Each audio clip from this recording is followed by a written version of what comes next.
Hello, I'm Fernanda Paiva, hitchhiking stars, and bringing you some insights about the lunations. Let's talk about the full moon. So we're gonna have a look at the full moon happening on the 23rd of April 2024. That's a full moon in Scorpio. So that's definitely a very powerful one emotionally, right? Scorpio is a water sign. It is known for its ability to feel things intensely. And when we have the moon in Scorpio in our charts, it will be talking about our ability to feel all the colors of emotions. So this full moon is kind of reflecting these energies for all of us. Full moons are combinations. This is happening after eclipse season as well. So there is a sense of release here and becoming very aware of something that we're ready to let go. We're ready to move on from. Full moons, they're great pointers. They really show us things very powerfully. Now, when it's in a water sign, that can come via very strong emotional releases. And particularly in Scorpio, that tends to be the case as well.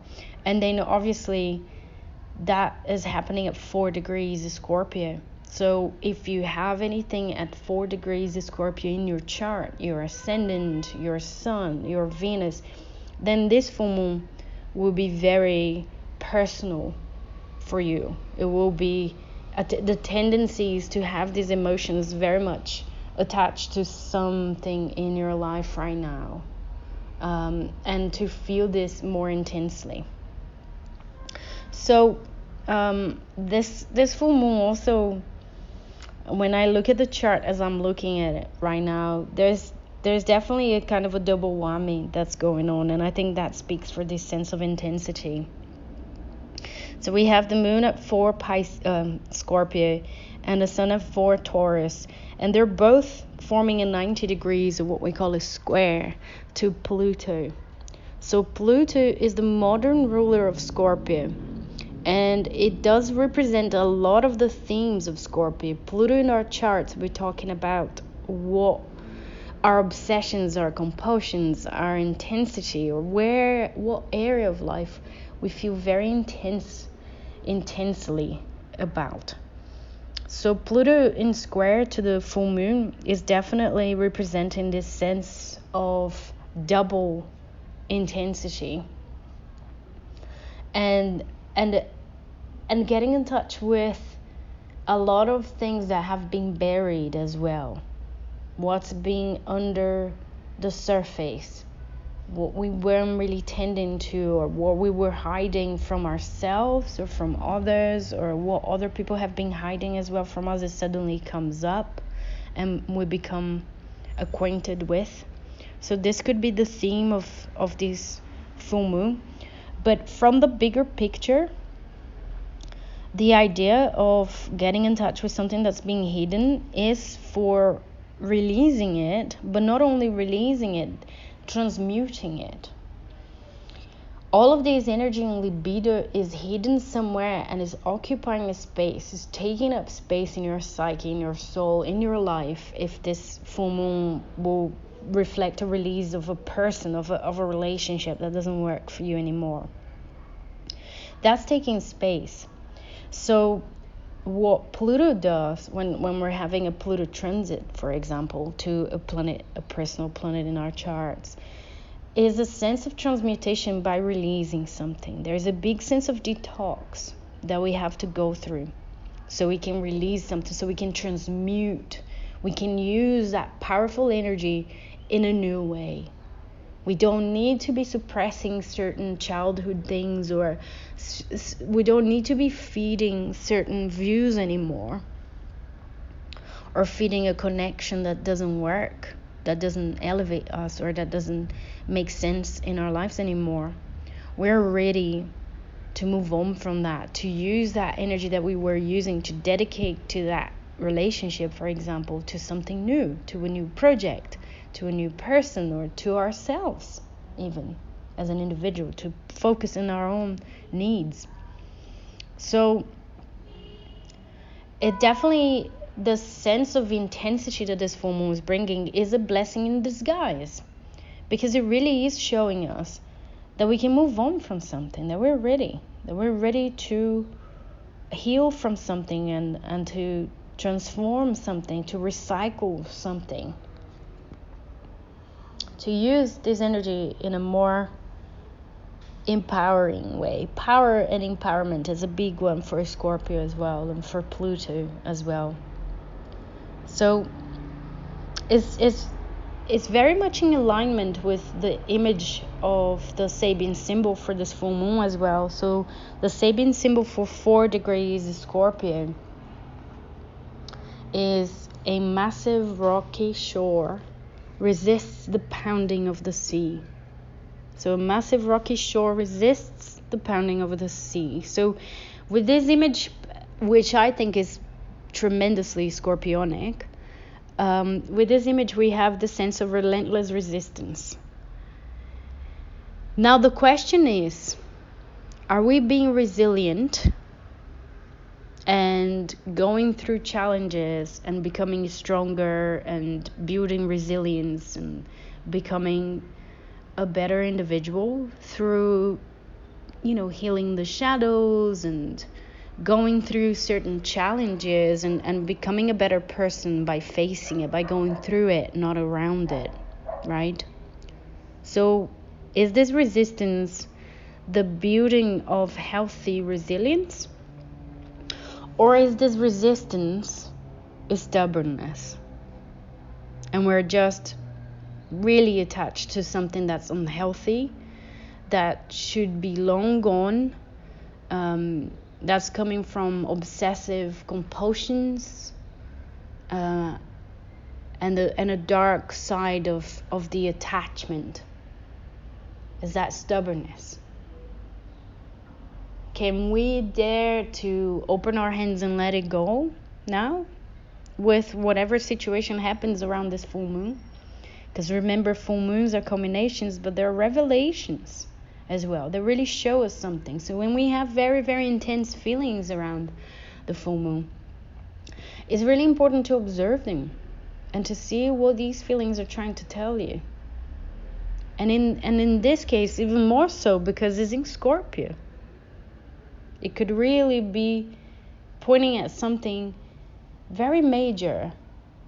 And that could be very major in terms of healing and integration and regeneration, which is Scorpio at best, right? It's regeneration, integration, empowerment, reclaiming your power back, all of that.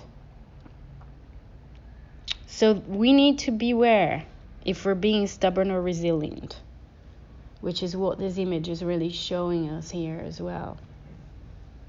And perhaps also, what are we ready to move on from as well? That's a very good question to ask ourselves during this full moon. And let's have a look at the rulers as well, right? Let's see if we get some more clues about what this twice intense full moon can be about as well. So Pluto is in Aquarius as well. Before I dive into the rulers, Pluto is in Aquarius, and there is a sense of, with Pluto in square to this full moon, perhaps desires versus collective expectations, because we have Aquarius and Scorpio there. What the group wants or expects from us, a relationship that we might be entrenched in, and jealousy and the dark side of relationships as well. The search for stability with the sun in Taurus and the moon in Scorpio's intense emotions that might be sabotaging it, or perhaps being really honest and sometimes stability can be a rut, and that's the dark side of Taurus as well. So it's the dance between stability, building something long lasting, and destroying it, and a crisis, right? With a Scorpio. So there's something about a sense of responsibility to the group as well with that Aquarius, with Pluto in Aquarius, and how much we need to offer as well. What is our role to the group or to the collective? Can we actually step into a role or not? Is this emotional situation taking us away from our social responsibilities or what we're meant to be doing? It could be another question. Now, Mercury is still retrograde during this full moon, and it is now at 16 degrees Aries. So Mercury is very close to the North Node, and that gives me a sense of intellectualizing or understanding intellectually what the challenges that the Aries, Chiron, and North Node is about. All of those lessons that we're learning in so many different layers, cycle upon cycle, right? We had a solar eclipse in Aries and it was conjoined Chiron, so we're still dealing with these questions, right? The full moon is in Scorpio and is activating a lot of emotions and a strong emotional reaction and the sense of attachment that we're talking about. But there is this huge layer of Aries that we're still dealing with because of the North Node and Chiron being in Aries. And because it's so soon after the eclipse as well. I think eclipses can have an effect of 6 months. And depending on how much it is connected to your personal chart, the eclipse can last even longer than that. But Mercury conjoined the North Node is telling us that we are understanding some very, very important things connected to individuality, independence, standing up for what we want, being more direct in what we want and how to communicate that as well. Less people pleasing, less seducing to manipulate someone into doing something, and more honesty about what you want so you can level up, you can have a healthier relationship and interaction.